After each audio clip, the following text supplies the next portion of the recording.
In other countries around the world, Infiniti is quite a big name, but it's never quite managed to take off with UK buyers. And if it's going to succeed over here, then it's got to tempt buyers away from the likes of the Audi A3 Saloon and the BMW 3 Series. The interior is one absolutely crucial area for an executive car, and the Q50 gets off to a really good start. These two screens in particular look absolutely fantastic, and they're full of really clever touches. This bottom one is really high definition, and it uses your phone's internet connection to enable you to check your email, connect to Facebook, Twitter, and all that sort of stuff. It does unfortunately mean it is a little bit slow to respond, and it's so complicated it takes a bit of time to get used to. The Q50 gets some other good stuff as standard, like these leather seats and alloy wheels, but it is very expensive to add what otherwise would be normal kit like sat-nav and digital radio, even to the top level models. The Q50 has two engines to choose from, either this petrol-electric hybrid, which is very, very quick and also quite quiet on the move, but also very expensive, so therefore quite hard to justify, or the one that will be more popular is a diesel engine, which is very noisy, both on the move and at a standstill, much more so than any of its rivals. In this class, there are some very good, fun cars to drive, and this is not one of them. And the car rides smoothly and is pretty composed at motorway speeds, and is also pretty adept at dealing with most potholes.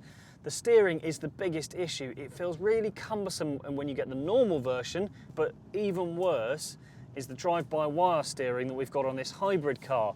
It just feels completely disconnected from the wheels. You turn it through a corner and you just have no real concept of where the wheels are pointing. It's bizarre. The space in the Q50 in some areas is pretty good. Up front, there's a decent amount, and these seats are broad and comfy. In the back, however, it's a bit more mixed. It's good, but not exactly excellent by class standards. Legroom, for example, is very generous. However, this raised floor and low ceiling means that you're not going to get three adults across the back in any sort of comfort for any time at all. On paper at least, the boot in the Q50 is a decent size. Unfortunately, that size is not all that usable, as it's a bit of an awkward shape, especially in the diesel, where it gets narrower the further back you go. You can get folding seats, again, only on the diesel, but you've still got that narrow split between the cabin and the boot to contend with, so it's only really worth it if you've got something long like skis to put in there. And the hybrid and all the technology that comes with it further encroaches on the boot space, so your luggage area is that little bit smaller. Ultimately though, the biggest problem faced by the Q50 is the cars that it's up against.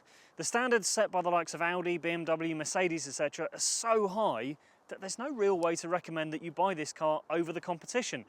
It is expensive to run both as a company and as a private car.